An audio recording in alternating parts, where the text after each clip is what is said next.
উপস্থিত রয়েছেন নবনির্বাচিত মেম্বার মহোদয়গণ, উপস্থিত রয়েছেন আমার প্রান্তীয়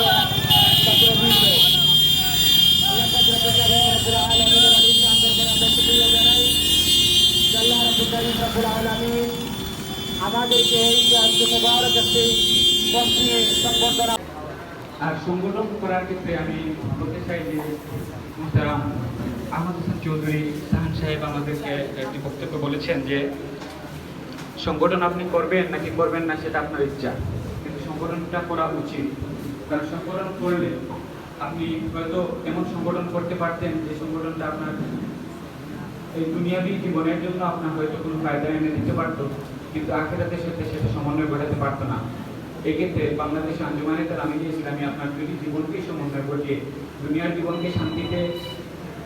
চালিয়ে তারপরে আখিরাতে গিয়ে আল্লাহর সামনে